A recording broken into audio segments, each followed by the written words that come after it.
na tatawagin isang health advocate. Huwag na nating patagalin pa. Tawagin na natin si Dr. Richard Mata. Mga takpan-bats dyan! I would like to acknowledge, of course, kasi kilala nyo din si Mrs. ko. Can I ask Erica to please stand up? My wife. Sa mga hindi pa po nakilala, kami po yung nasa Dr. Richard and Erica Mata Facebook page. Okay, 2.6 million followers po tayo. At talagang, bakit ako pumasok, di ba? Alam ko yun ang tanong eh. Bigla akong pumasok, late akong nag-decide, kaya hindi ka agad naman nakapasok sa PDP. Noong nag-usap kami ni Dr. Willie Ong, kilala niyo naman si Dr. Willie Ong, di ba? Ako ang unang tinawagan niya. Sabi niya, ikaw pa lang ang may alam, tsaka si Lisa. May cancer ako. Yun ang sinabi niya sa akin. Talagang napakasakit sa damdamin.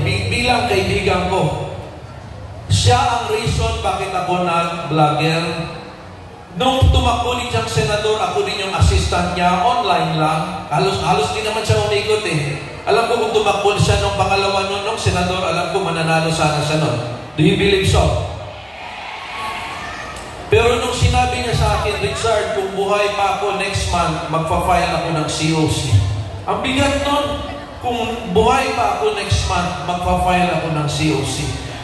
Kaya ako nagpaalam sa misis ko, sabi ko, allow me to run as well. Magpapahinga si Doc Willie. Kailangan meron ding magkampanya para sa kanya. Kumbaga, Batman and Robin, ako yung Robin. Sa si Batman. But then again, nabalitaan nyo, the good news is, nag-improve po siya. Healthy na po si Doc Willie. Palapakan natin ang Diyos. Kaya lang, kailangan daw niya muna magpahinga kasi every 10 days pupunta siya ng Singapore for the treatment. So medyo kailangan muna mag-rest. Kaya ang request ko, and I know Dr. William will agree, yung iboboto nyo kay Dr. William, pwede nyo namang ibibigay na lang sa akin. And of course, vote straight sa PDP laban, of course. Si Pastor Kibuloy, kay Tagadawa man dyan ko, no question yun nga si Pastor Kibuloy. Bata pa ko, sige na ko tanaw sa TV. Nanonood ako ng TV. Ang sabi ni Pastor Kibuloy, itong lugar namin damuhan. Pero balang araw, magiging syudad ang lugar na to. Yan sa Buhangin, di ba? Sa Diversion Road. Damuhan yan. Damuhan yan. After a few years, naging airport, naging syudad. Kaya nung nakita kami ni Pastor Kibuloy, nag-Bisaya ito niya, nag-MJ ato, niyo ko, Pastor, nakita kita ka sa TV. Ingon mo ang kasagutan na imong syudad.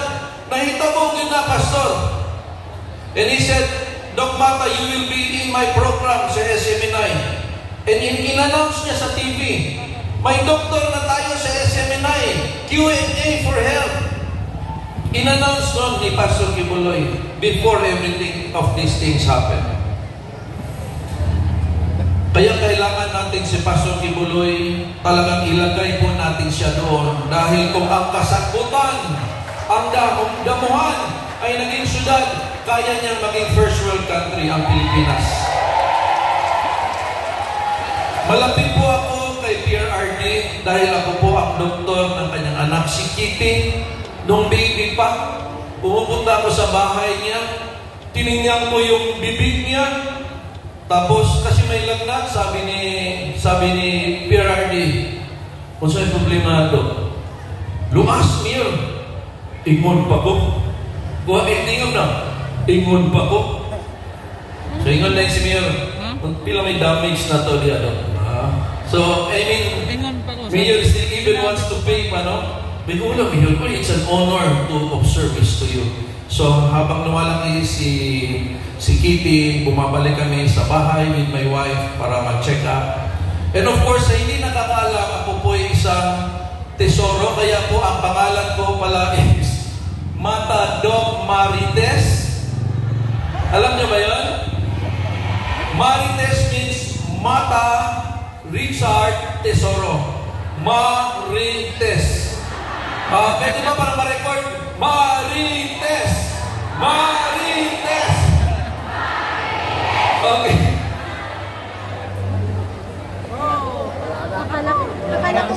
Tes is tesoro. Si Senator Bongo is a tesoro. Alam niyo ba yun? So, yung first cousin ko po, si Ate Cho, is ang mama ni Senator Bongo. Kaya yung mukha namin, nalilito yung mga tao. No? So, may malaki yung resemblance. But for me, being a doctor running for Senate, I would like to focus on health. Kailangan libre ang primary care. Bakit mahal ang magpacheck-up? Bakit mahal ang gamot? Bakit mahal ang laboratory? Antayin na lang masira ang kidney para magpa-dialysis. Sa buong mundo, marami ng libre or discounted. Wala kasing pera ang Pilipinas. Ano wala? Ang daming pera sa ayuda. Binibigyan ng tao walang sakit. Tapos yung may sakit, walang pambayad. Yung dapat binibigay sa ayuda para sa mga walang sakit, huwag na ibigay sa kanila, hindi sila magtampo. Ibigay doon sa magkasakit kasi ang mga nagpapayong na magkakasakit din yan in the future. Ilagay ng lahat ng ayuda doon sa health, dissolve ng health problem natin. Tama ba? Yes, tama. Dengue fever is high advocacy. Sa nakita ng million views ng dengue fever ko, hindi kailangan maraming mamatay sa dengue. Panoorin na niyo po ang aking dengue fever videos at ilalagay ko po yan sa batas na kailangan alam ng lahat ng tao, pati mga anak nyo. Kasi hindi nila alam na dehydrate pala ang dengue. College na nag-boarding house lang, namatay pa, hindi nila alam dehydration pala. Kailangan natin pigilan ang deaths. Paglaban natin ang PhilHealth, dapat hindi kulang. And of course, yung mga autism, ADHD, dapat libre ang check-up, libre ang therapy, at saka may tulong ang mga parents dahil mahirap po talaga ang magkaroon ng special child. Kaya, kung pwede ba, sa inyong bubutuhin, dagdagan nyo ng isang doktor. Pwede ba? Yes! Maraming salamat po. Ma'am Jenna Soto, I love you. Thank you so much.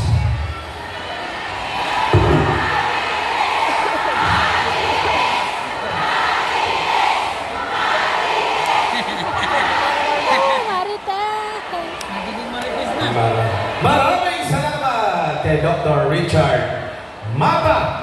At sa mga sandaling ito, itataga natin sa bato sa darating na Mayo 12. Hindi man natin siya makakasama live dito ngayon sa Hong Kong, pero nagpadala po siya ng video para sa ating lahat po ngayon dito sa Hong Kong at sa lahat ng mga nakikisa sa atin sa buong Pilipinas at sa buong mundo. Huwag